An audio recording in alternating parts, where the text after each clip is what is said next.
로마서 13장 11절로 14절까지 읽겠습니다.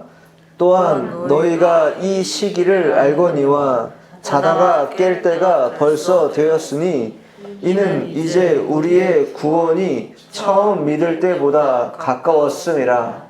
밤이 깊고 낮이 가까웠으니 그러므로 우리가 어둠의 일을 벗고 빛의 갑옷을 입자.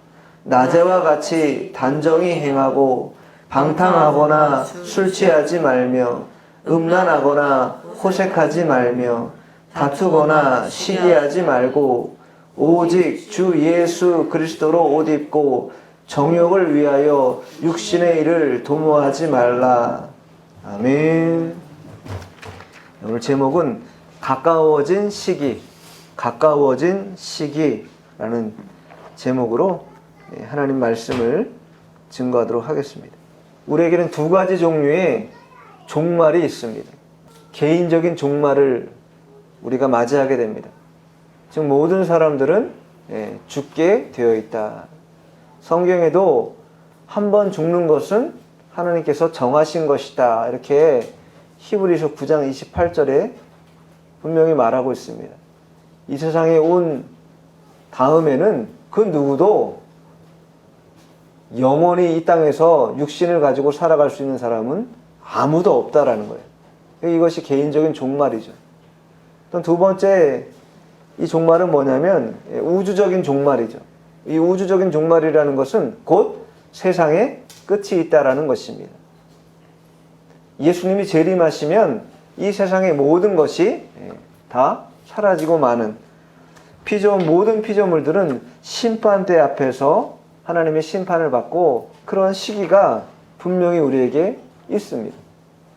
그리고 이러한 내용에 대해서 성경은 구약 성경도 그렇고 신약 성경도 그렇고 우리에게 계속해서 말씀해주고 있습니다.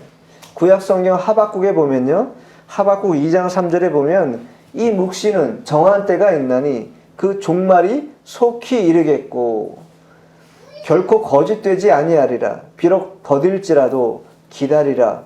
지체되지 않고 반드시 응하리라. 종말이 속히 이른다라는 거예요. 하박국이 말하는 이 종말은 물론 이 가깝게는 바벨론이 멸망할 것을 예언한 것이죠. 그러나 그것뿐만 아니라 멀리 내다보면 이 세상의 종말이 있을 것을 말하는 것이고 또 그것은 지체되지 않고 반드시 응하게 된다. 반드시 되어진다라는 것이죠. 예수님께서도 말씀해 주셨는데 계시록 22장 13절에 보면 자, 이 부분을 찾아보겠습니다. 계시록 22장 13절 찾아보세요. 나는 알파와 오메가요 처음과 마지막이요 시작과 마침이라. 예수님이 알파와 오메가다. 또 처음과 마지막이다. 또 시작과 마침이다. 분명히 말씀하셨어요. 시작했기 때문에 이제 맞춰지는 시간이 다가오고 있다. 가까워 오고 있다. 라는 것이. 그러면서 그 위에 11절 12절도 읽어보세요. 11절 12절. 불의를 행하는 자는 그대로 불의를 행하고 더러운 자는 그대로 더럽고 의로운 자는 그대로 의를 행하고 거룩한 자는 그대로 거룩하게 하라.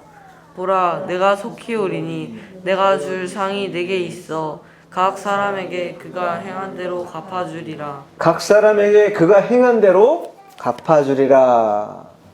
상을 받을 만한 일을 했다면 상을 받을 것이고 벌을 받을 만한 일을 했다면 벌이 임하게 될 것이다. 그리고 마지막 때, 이 말세의 때 특징을 분명히 말씀하시는데 11절에 보면 불의를 행하는 자는 그대로 불의를 행하고 더러운 자는 그대로 더럽고 반면 의로운 자는 그대로 의를 행하고 거룩한 자는 그대로 거룩하게 하라. 말세의 때가 되면 이 두 가지 이 길 속에서 어떤 사람은 더러운 길을, 불의의 길을 걸어가는 사람이 있고 어떤 사람들은 의의 길을, 또 거룩한 길을 걸어가는 사람이 있게 된다라는 것입니다. 어쨌든 이러한 개인적인 종말이든 우주적인 종말이든 종말이 있다라는 것이고, 이 두 종말의 공통적인 특징은 뭐냐면 죄가 있다라는 거예요. 죄로 인하여서 나온다라는 것입니다. 솔로몬은 이러한 죄의 결과가 나타날 때에 이 재앙을 뛰어넘기 위해서 반드시 기도해야 할 것을 우리에게 말씀하고 있어요. 지금 코로나가 상당히 다시 4차 유행으로 창궐하고 있지 않습니까? 기하급수적으로 이 감염병에 감염되는 사람들이 늘어나고 있습니다. 새로운 도전이 시작되고 있는 것이, 그동안 경험하지 못했던 또 다른 새로운 것들이 우리에게 다가오고 있다라는 것이죠. 이러한 일들이 우리에게 벌어지는 것, 재난의 일들과 재앙의 일들이 벌어지는 이러한 때에 우리가 어떻게 해야 될 것인가? 자, 열왕기상 한번 찾아보세요. 솔로몬의 기도 보죠. 열왕기상 8장 37, 38. 만일 이 땅에 기름이나 전염병이 있거나 곡식이 시들거나 깐부기가 나거나 메뚜기나 홍충이 나거나 적국이 와서 성읍을 싸거나 무슨 재앙이나 무슨 질병이 있든지 막론하고 한 사람이나 혹 주에 온 백성 이스라엘이 다 각각 자기의 마음의 재앙을 깨닫고 이 성전을 향하여 손을 펴고 무슨 기도나 무슨 간구를 하거든. 예. 만일 이 땅에 기근이나 전염병이나 곡식이 시들거나 이러한 무슨 재앙이나 무슨 질병이 있든지 막론하고 한 사람이나 혹은 죄 온 백성 이스라엘이 다 각각 자기의 마음에 재앙을 깨닫고, 재앙이 임한 것에 대해 재앙을 깨닫고 성전을 향해 손을 펴고 기도해야 된다 말하고 있습니다. 지금이 기도해야 될 시기라는 거예요. 하나님을 믿는 성도들은 지금의 시기, 이 시기가 어떠한 시기인가? 주님의 재림이 가까우는 시기도 하거니와 그것에 대하여 대비하여 기도해야 되는 시기라는 것을 우리에게 분명히 알려주고 있습니다. 이 재앙의 일들, 재난의 일들이 있을 때에 우리가 기도를 쉬고 있어서는 이 재앙과 재난의 일들이 사라지지 않을 것이다. 기도함으로 인하여서 손을 펴고 하나님 앞에 기도할 때에 하나님께서 기도를 들으시고 우리를 고치시고 우리를 회복해 하신다라는 것입니다. 이 사실을 누가 알겠어요? 일반 백성들이 알겠습니까? 하나님을 믿는 백성들만이 알고 하나님을 섬기는 백성만이 이것을 깨달아서 기도해야 된다라는 것을 분명히 우리에게 알려주고 있는 것입니다. 그럼에도 불구하고 기도를 쉬고 있다라는 것이죠. 저희가 지난주에 성도의 영적 지각이라는 제목으로 성경을 살펴보지 않았습니까? 부르심의 소망을 깨달아야 되고 그 기업의 영광의 풍성함을 우리가 깨달아야 하고 하나님의 크신 능력을 우리가 영적으로 지각해야 된다, 이렇게 말씀을 우리가 살펴봤습니다.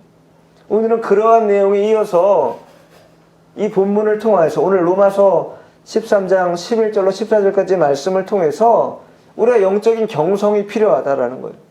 영적인 경성이라는 게 뭡니까? 경성이라는 것은 정신을 차려 그릇된 행동을 하지 않도록 타일러 깨닫게 하는 것입니다. 정신을 차리고 그릇된 행동을 하지 않고 타일러 깨닫는 것, 이게 바로 경성이라는 거예요. 재앙이 임할 때, 재난이 임할 때 더더욱이 우리의 영적인 경성함이 있어야 된다라는 거예요. 정신을 차려 근신하고 깨어 기도하는 일에 힘을 쏟아야 한다라는 것입니다. 왜 그래요? 주의 재림이 가까이 오고 있기 때문이다. 이 말세가 가까이, 종말의 때가 가까이 오고 있기 때문이다라는 것입니다. 자, 그러면 한번 읽어보겠습니다. 11절 읽어보죠. 본문 11절. 또한 너희가 이 시기를 알거니와 자다가 깰 때가 벌써 되었으니 이는 이제 우리의 구원이 처음 믿을 때보다 가까웠음이라. 또한 너희가 이 시기를 알거니와, 시기를 안다라는 거예요. 여기 이 시기라는 건 뭐냐면 톤 카이론이라고 그래서 우리 성경에는 이 시기라고 되어 있는데 헬라어 성경에는 그 시기라고 되어 있습니다. 어쨌든 중요한 건 그 시기라는 게 무엇인가? 주님의 재림이 임박했다라는 것이에요. 그 시기가 가까이 오고 있다라는 것입니다. 천국 시민으로서 그리스도의 재림이 또 성도가 최종적인 구원을 인침받는 그러한 날이 임박했다. 그러니 그 임박한 날을 어떻게 해야 되냐면 예비할 수 있어야 된다라는 거예요. 예비하는 자세로 생활해야 한다. 그리고 그 임박한 날이라는 것은 결국 시간이 이제 촉박할 뿐만 아니라 많이 남아있지 않다라는 거예요. 여유가 많지 않은 것입니다. 그렇기 때문에 성도가 믿음의 결단을 뒤로 미뤄서는 안 된다라는 것입니다. 시간이 많을 때는 좀 미뤄서 하기도 하고 좀 나중에 해도 되겠지 생각할 수 있습니다. 그러나 그 시기가 이제 가까이 왔기 때문에 더 이상 미룰 수 없다라는 거예요. 특별히 믿음의 일에 있어서 이제 미뤄서는 안 되는 상황이 벌어진 것입니다. 미루지 말고 적극적으로 결단해서 믿음의 일들을 해내 가야 한다라는 거예요. 유보할 상황이 아니라는 거예요. 마태복음 25장 읽어보세요. 슬기로운 다섯 처녀와 미련한 다섯 처녀 얘기가 나오잖아요. 마태복음 25장 3절 4절. 미련한 자들은 등을 가지되 기름을 가지지 아니하고 슬기 있는 자들은 그릇에 기름을 담아 등과 함께 가져갔더니 미련한 자들은 등을 가졌지만 기름을 가지지 않았. 기름을 준비하지 않았다라는 거예요. 뭐 한 거죠? 계속 미룬 거예요. 아, 이거 뭐 신랑 오시려면 아직 멀었으니까 좀 기름 나중에 준비해도 되겠다. 등은 나한테 있으니까 기름 조금 있다가 준비하면 되겠지. 이렇게 생각한다가 계속 미룬 것이죠. 그러나 슬기 있는 다섯 처녀는 어떻게 했습니까? 그릇에 기름을 담아뒀어요. 그리고 등도 같이 가져갔다라는 거예요. 준비했다라는 것이죠. 예비한 것입니다. 마지막 때가 가까이 올수록 준비하는 태세를 갖춰야 한다. 준비하지 않고 뒤로 미뤄서는 임박한 그 종말의 때에 시간이 얼마 남지 않았기 때문에 기름 준비할 시간 없다라는 거예요. 기름 준비하러 미련한 다섯 처녀가 기름 준비하지 못해서 기름 사러 갔다가 어떻게 됐습니까? 신랑이 오고 혼인잔치 문이 닫혀버렸어요. 늦게 기름 사러 갔다가 미리 준비하지 않으면 기름 사러 간 사이에 문이 닫혀버린다라는 거예요. 여기 이 시기라고 하는 것은 하나님의 때를 말하는 것인데 우리가 시간을 헬라어에서 시간을 말할 때 두 가지 개념으로 말하는데 하나는 크로노스라 그래서 우리가 알고 있는 일반적인 시간, 흘러가는 시간을 우리가 크로노스라고 얘기합니다. 그러나 오늘 본문에 나오는 이 시기라는 것은 그런 일반적인 흐름의 크로노스의 시간을 말하는 것이 아니라 카이로스라고 하나님의 때, 하나님의 시간을 특정한 것을 말할 때 카이로스라고 하는 단어를 씁니다. 오늘 본문에 나오는 11절에 나오는 이 시기라는 것은 그 카이로스라고 하는 하나님의 시간을 말하는 것이고 성도에게 있어서는 신앙의 근본적인 결단을 촉구하는 시간을 말하는 것입니다. 하나님의 때가 주어졌어요. 그 때를 우리가 성도로서 선용해서 잘 살려서 하나님께 영광을 올려드리는 그런 일들을 감당해야 되는데 미련하고 게을러가지고 그것을 하지 못한다면 그것은 하나님의 때를 어떻게 하는 것입니까? 하나님의 때를 흘러가게 하는 것이에요. 나에게 하나님이 기회를 주셨는데 그 기회를 살리지 못하고 마는 것입니다. 마치 미련한 다섯 처녀와 같이. 그 결단의 시기, 임박한 시기에 자신들이 해야 할 일을 미루는 그런 안일함을 범해서는 안 됩니다. 그래서는 혼인잔치에 참여할 수가 없는 것입니다. 뿐만 아니라 자다가 깰 때가 벌써 되었다. 이렇게 말하죠. 자다가 깰 때가 벌써 되었다라는 것은 이미 깨어날 때가 이미 지나버렸다라는 거예요. 더 잠들어 있지 말아라는 것입니다. 깨어나야 된다라는 거예요. 성도가 영적으로 잠든다라는 것은 왜 잠들겠습니까? 영적으로 깨어있지 못하기 때문이에요. 그러면 그 얘기는 뭐예요? 육신적으로 살기 때문에 심령이 잠들어 있는 것입니다. 육신으로만 사는 거예요. 육신적인 생각으로 내 안위를 걱정하고 가정을 걱정하고 그 육신의 일들을 자꾸 추구하고 그러다 보니 심령은 잠들어서 벌써 깰 때가 되었는데도 불구하고 깨어나지 못하고 여전히 잠든 상태로 머물러 있는 것. 그러니까 성도가 세상을 친구로 알고 살아가면 자신의 심령은 잠들 수밖에 없습니다. 야고보서 한번 찾아볼게요. 야고보서 4장 4절. 가늠한 여인들아, 세상과 벗된 것이 하나님과 원수됨을 알지 못하느냐. 그런즉 누구든지 세상과 벗이 되고자 하는 자는 스스로 하나님과 원수되는 것이니라. 누구든지 세상과 벗이 되고자 하는 자는 스스로 하나님과 원수되는 것이다. 세상과 친구하고 싶으면 해도 됩니다. 단서가 있어요. 그건 뭐예요? 그것은 곧 하나님과 원수 맺겠다라고 작정한 것과 똑같다라는 것이에요. 내가 세상 속에 살아가고 세상 속에 머물러 있기 때문에 어쩔 수 없습니다 라고 항변할 수 있겠지만 그렇지 않다라는 거예요. 세상 속에 살아가지만 하나님을 친구로 모시고 또 하나님을 주님으로 모시고 살아가는 그러한 주의 백성다운 삶을 충분히 살아갈 수 있도록 하나님 우리에게 힘을 주셨어요. 하나님의 크신 능력이 우리를 그렇게 이끌어가고 인도하신다라는 거예요. 그런데 그것을 뭐 하는 것입니까? 거부하고 나는 하나님보다도 세상과 벗하고 싶다, 세상과 짝하고 싶다 라고 말하는 것, 그것은 하나님과 원수되는 것이다 말하는 것입니다. 그러니까 우리 성도들은요, 이 땅에서 취할 것들은 취해야 되겠지만 버릴 것들은 과감히 버려야 됩니다. 그거 못 버려서 막 주저하고 모아두잖아요? 나중에 처치곤란이에요. 감당할 수 없어요. 그리고 모아둔들 개인적 종말이 찾아올 때 이 종말의 때가 분명히 오는데 그때 그거 가져갈 수 있겠습니까? 가져갈 수 없어요. 다 놓고 가는 것이에요. 무엇 하나 내 손가락 하나로 뭔가 집어서 내가 그거 가지고 천국 갈 수 없다라는 것입니다.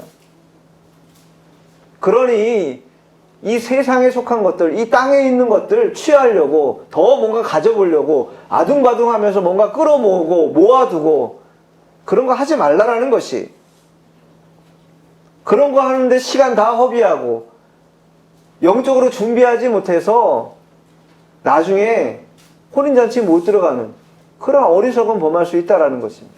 이 많은 사람들이 이것도 잡고 저것도 잡으려고 동분서주합니다. 그러나 두 가지 다 잡을 수 없습니다. 한 가지만 잡아야 됩니다. 세상을 사랑해서 세상을 친구로 잡든지 주님을 나의 구주로 모시고 주님을 나의 친구로 붙들든지 둘 중에 한 가지만 선택해야 된다는 것이, 두 가지 다 선택할 수가 없습니다. 그러면서 11절 하반절에 뭐라고 써 있습니까? 이는 이제 우리의 구원이 처음 믿을 때보다 가까웠음이라. 그렇죠. 점점 가까워. 이 마지막 때가 언제인지 우리는 아무도 알 수 없습니다. 예수님도 알 수 없다 그랬어요. 오직 아버지만 알 수 있다 그랬습니다. 그러나 알 수 없지만 한 가지 분명한 것은 점점점 가까워지고 있다는 것은 확실합니다. 성도가 중생함으로 즉각적인 구원을 받게 되고 그 즉각적인 구원 이후에는 믿음을 사용해서 구원을 이뤄가야 합니다. 근데 이 구원을 이뤄가는 일을 게을리하고 멈춰서는 안 된다. 믿음의 최종적인 종착지가 어디인가? 베드로전서 1장 9절 한번 찾아보죠. 믿음은 결국 곧 영혼의 구원을 받음이라. 믿음의 최종적인 종착지가 어디냐? 영혼의 구원이라는 것이. 영혼의 구원. 육신대로 살 것인가? 영혼을 살릴 것인가? 하나님의 백성들임에도 불구하고 영혼에 대하여 등한히 하는 사람이 너무 많습니다. 육신을 살찌우는 일, 육신을 위해서, 건강을 위해서 뭐 다이어트도 하고 별의별 일을 다 합니다. 육신을 위해서는 시간을 많이 할애해서. 그러나 자기 영혼에 대해서는 전혀 관심이 없다라는 거예요. 자기 영혼이 구원을 받을 수 있을런지, 또 하나님의 때에 따라서 하나님의 말씀대로 살아가고 있는지 분별하지 못한다라는 거예요. 그만큼 영혼에 관심이 없다라는 거예요. 그리스도의 재림의 시기가 임박했습니다. 곧 끝나는 시기가 온다는 것이고, 그 끝이 오기 전에, 그 시기가 가까이 오기 전에 잠들어 있던 심령을 깨워야 한다. 그리고 자신의 영혼을 경성해서 깨어서 하늘 소망을 바라면서 주님을 의지하는 그런 삶을 이 땅에서 살아가야 한다라는 것이 성도가 해야 될 일이라는 것입니다. 자, 본문 12절 읽어보죠. 밤이 깊고 낮이 가까웠으니 그러므로 우리가 어둠의 일을 벗고 빛의 갑옷을 입자. 밤이 깊고 낮이 가까웠다. 재림이 임박한 줄 알아야 된다라는 것입니다. 또 그러한 성도라면 이제 뭘 입어야 된다고 써있어요? 어둠의 일을 벗고 빛의 갑옷을 입어야 한다, 이렇게 말하고 있습니다. 이제 어둠의 행실을 버려야 된다라는 거예요. 하나님의 때, 하나님의 시기가 가까이 온 줄 알고 깨달아진다면 이제 더 이상 육신적인 어둠의 일은 청산해야 된다라는 거예요. 어둠의 일은 청산하고 빛의 갑옷을 입어야 한다. 여러분, 밤이 깊어지면 깊어질수록 뭐가 가까이 왔다라는 것입니까? 낮이 가까이 왔다라는 것이. 노아 시대에 많은 세상의 사람들이 죄가 관영했습니다. 그 어둠이 짙었다라는 것이죠. 그 어둠이 짙자 무슨 일이 벌어졌습니까? 하나님의 홍수가 심판이 있고, 그 홍수 심판에 이어서 노아의 가족들이 구원받는 구원의 은혜가 있었고, 또 사사시대라고 하는 이 칠흑 같은 어둠이 깊은, 그 깊은 때를 지나고 나서 무슨 때가 있었습니까? 다윗 왕조라고 하는 찬란한 빛의 때가 있었습니다.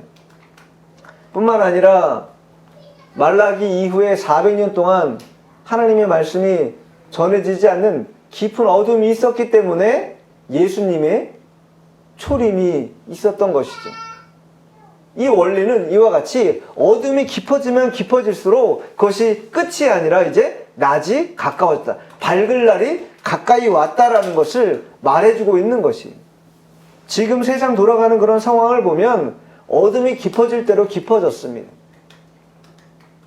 마지막이 가까이 오고 있다는 것을 분명히 알 수 있다는 거예요. 전염병의 창궐은 물론이거니와 기후의 격변, 대처할 수 없을 만한 여러 가지 환란의 문제들 곳곳에서 벌어지고 있다는 것이, 개인뿐만 아니라 민족과 국가가 여러 가지 상황 속에서 이러한 재앙과 재난의 일들이 끊임없이 벌어지고 있다는 것은 그만큼 어둠이 깊어져 가고 있다. 그리고 이 말은 곧 낮이 될 때가 멀지 않았다, 이것을 말하는 것입니다. 어거스틴이 밀란이라는 그런 지방을 다닐 때 어떤 이웃에서 들리는 소리가 있었습니다. 어떤 이웃의 어린 소녀의 소리였는데 취해서 읽어라, 취해서 읽어라, 이런 소리가 있었다라는 거예요. 그래서 그 어거스틴이 성경을 펼쳐서 읽은 구절이 어디냐면 이 오늘 본문 말씀인 로마서 13장 12절로 14절까지 이 말씀이라는 것이.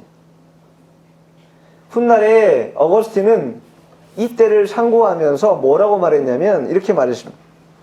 신앙의 빛이 내 마음에 홍수처럼 밀려와 모든 의심의 어둠을 몰아내는 것 같았다. 신앙의 빛이 내 마음에 몰려와서 이 의심의 어둠을 급격하게 몰아냈다라는 이 말씀을 통해서 그런 은혜를 입었다, 이렇게 고백하고 있는 것입니다. 이 말세 때 신앙의 빛이 우리 속에 들어와서 믿음을 의심케 하는 그 모든 어둠을 몰아내는 일, 이것이 성도라면 해야 될 일이다라는 것입니다. 자, 13절, 본문 13절 읽어보죠. 낮이나 같이 단정히 행하고 방탕하거나 술 취하지 말며 음란하거나 호색하지 말며 다투거나 시기하지 말고. 그러면서 아주 명확하게 하지 말아야 될 6가지를 말해주죠. 그리고 앞에 뭐라고 단서를 짓습니까? 단정히 행하고. 단정하다라는 것은 질서 있다라는 것, 규모가 있다라는 것이네요. 그 규모를 넘어가지 않는다라는 것이죠. 격을 넘어가지 않는다라는 것입니다. 이 부분을 원문대로 그대로 읽어보면 이렇게 읽는 거랑 똑같아요. 낮 동안처럼 단정하게 혹은 예절 있게 살아가도록 하자. 이 말입니다. 단정한 것, 질서 있는 것, 하나님이 원하시는 방법입니다. 그런데 그러한 때, 그런 단정하고 질서 있고 규모 있게 생활해야 될 그때에 방탕한다, 술 취한다, 음란하다, 호색한다, 다툰다, 시기한다, 이러한 것은 육신을 따라감으로 인하여 생겨나는 그러한 결과물이다. 이것을 말하고 있습니다. 디모데전서 2장 9절 10절 읽어보세요. 또 이와 같이 여자들도 단정하게 옷을 입으며 소박함과 정절로서 자기를 단정하고 따은 머리나 금이나 진주나 값진 옷으로 하지 말고 오직 선행으로 하기를 원하노라. 이것이 하나님을 경외한다 하는 자들에게 마땅한 것이니라. 여기 디모데전서 여자들도 단정하게 옷을 입으며 이렇게 말하는데 그 앞에도 보면 남자들에 대한 내용도 나옵니다. 어쨌든 중요한 건 뭐냐면 단정함, 또 소박함, 정절로 자기를 단장해야 된다는 것. 세상적인 것으로 금이나 진주나 값진 옷이나 이런 화려한 것들로 자기를 치장하고 멋들어지게 만드는 거, 그런데 시간 쏟을 일 없다라는 것이. 오히려 하나님은 단정하고 깔끔하고 규모 있게 소박하게 자신의 정절을 지키며 이 땅을 살아갈 것. 그러면서 행위로는 오직 선행하기를 원하는, 이것이 하나님을 경외하는 자들이 행하는 일이라는 거예요. 하나님을 경외한다 말한다면 선행하는 일, 또 자신을 온전하게 또 단정하게 가꾸는 일, 그러한 일들을 중요하게 여긴다라는 것입니다. 여기 보면 낮에와 같이 단정하다, 단정히 행하라 이렇게 말하는데, 낮에와 같이라는 것은 지금 낮의 시기가 아니라는 것이, 낮이 아닌 어둠이 짙은 밤이라는 거예요. 현재 지금 때가. 그러나 성도들은 지금이 어두운 때라고 해서 그 어둠의 때와 같이 몰려서 방탕하고 술 취하고 음란하고 호색하고 시기 질투하는 그런 데 세상적인 데 빠져서는 안 된다는 거예요. 비록 현실적으로는 깊은 밤이지만, 그러나 성도라면 낮인 것처럼, 지금이 낮인 것처럼 오히려 단정하게 규모 있게 선을 행하며 하나님을 경외하는 마음으로 이 땅을 살아가는 자, 살아가야 그러한 자들이 가까워진 주의 재림을 준비하는 자의 태도다, 이렇게 말하고 있는 것입니다. 우리 앞에 있는 이 어둠의 이 시간들, 어둠의 방식대로 풀지 말아야 된다.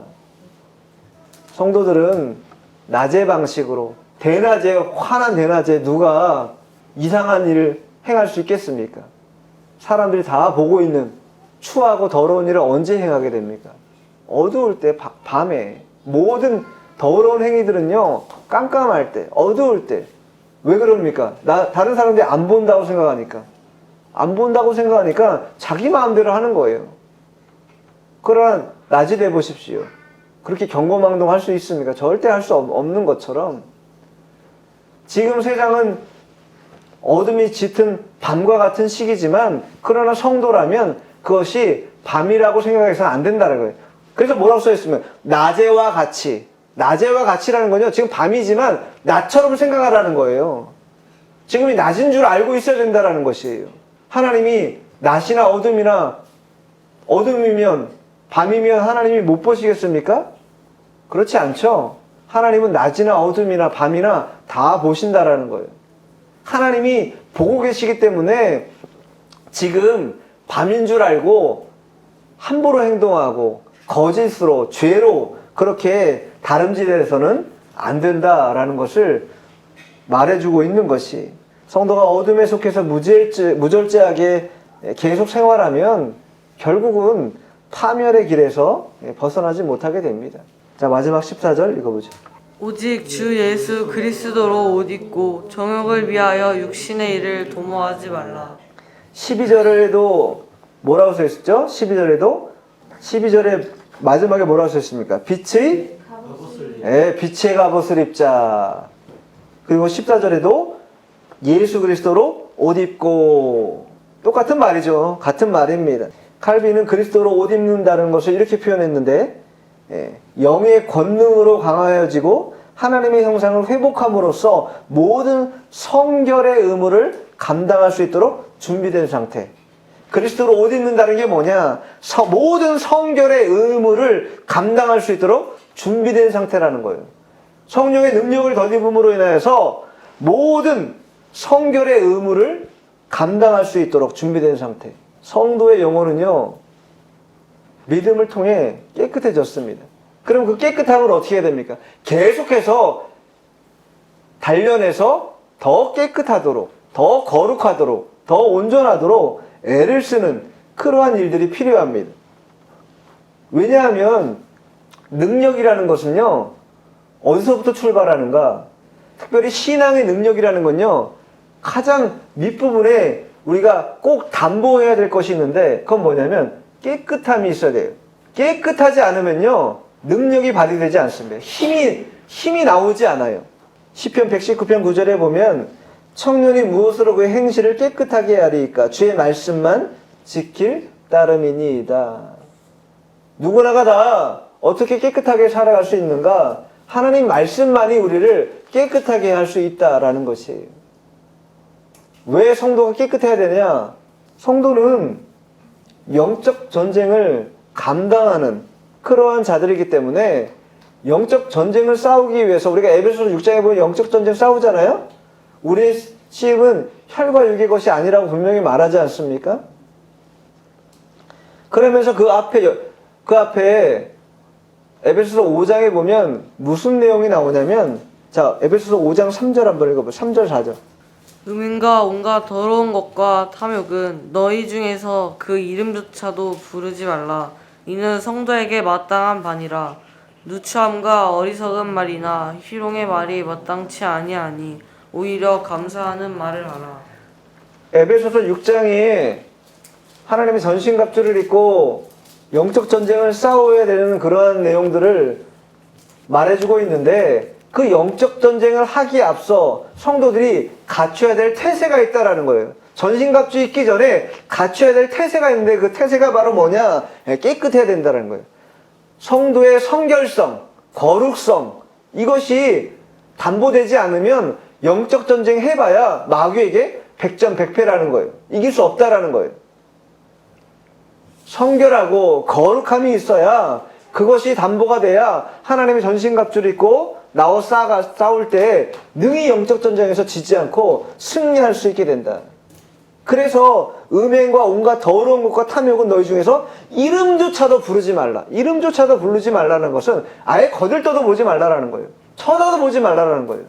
그 유사한 것들은 아예 바라보지도 말라라는 것입니다. 그리고 누추하고 어리석은 말, 이런 말 하지 말라라는 것이죠.